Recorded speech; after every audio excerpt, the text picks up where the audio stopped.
மிதுன ராசி அன்பர்களுக்கு 2026ஆம் ஆண்டு ஆங்கில புத்தாண்டு நல்வாழ்த்துக்களை தெரிவித்துக் கொள்கிறேன். இந்த ஆண்டுல உங்களுக்கு எது மாதிரியான பலன்கள் இருக்குன்னு பார்க்கலாம். உங்க ராசிக்கு 10ல சனி இருக்காரு, ஜென்ம ராசியிலேயே குரு இருக்காரு.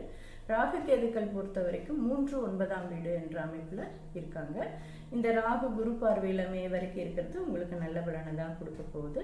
10ல சனி இருக்கிறது நல்லது, குருவோட வீட்டுல அப்படின்னு சொல்லப்படுது. அடுத்தது 3ல் இருக்கக்கூடிய கேதுவையும் ஒன்றும் தப்பா பேச வேண்டியதில்லை, பரவாயில்ல தான். அது சிம்மத்துல இருக்குது அப்படின்றப்ப இளைய சகோதரம் விஷயங்கள்ல மட்டும் சற்று கூடுதல் கவனம் எடுத்துக்கிட்டா போதுமானது.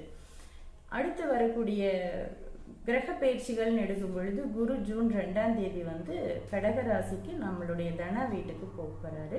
தன வீட்டில் இருக்கக்கூடிய அந்த குரு உங்களுக்கு அதிகப்படியான நற்பலன்களை தரப்போறாரு. இப்பவும் நீங்க நல்லதா இருந்துட்டு இருக்கீங்க, தசாபுத்தி நல்லா இல்லாதவங்க மட்டும்தான் கொஞ்சம் கஷ்டப்பட்டு இருக்கீங்களே தவிர மீதி எல்லாருமே இந்த குரு பார்வையில மே மாசம் வரைக்குமே ராசிக்கு 5 7 9 அப்படின்ற ஒரு சிறப்பு வீடுகளோட தொடர்பு கொள்றது ரொம்ப விசேஷமான அமைப்பு தான்.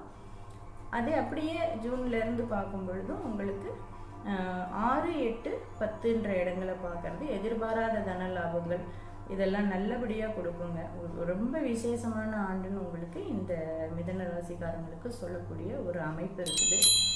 அடுத்தது இந்த சனி பயிற்சினாலையும் உங்களுக்கு புகழ் தான். ஏன்னா உங்க ராசிக்கு நண்பனா வரக்கூடியவர் தொழில் ஸ்தானத்துல இருக்கிறாரு.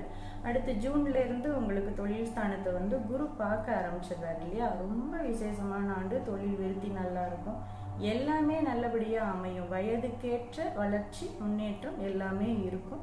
உங்களுக்கு என்ன தேவையோ அதற்குண்டான பொருளாதாரம் நல்லபடியா கிடைச்சிடும். குடும்ப விருத்தி நல்லாவே இருக்கும்.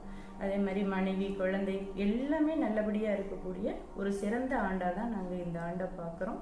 மென்மேலும் நீங்க உங்களுடைய வளர்ச்சிகளை பெருக்கிக்கிறதுக்காக விஷ்ணு வழிபாடு தொடர்ந்து பண்ணிட்டு வாங்க, அது உங்களுக்கு நல்ல வளர்ச்சியை கொடுக்கும். இந்த ஆண்டு இனிய ஆண்டாக அமைய வாழ்த்துக்கள்.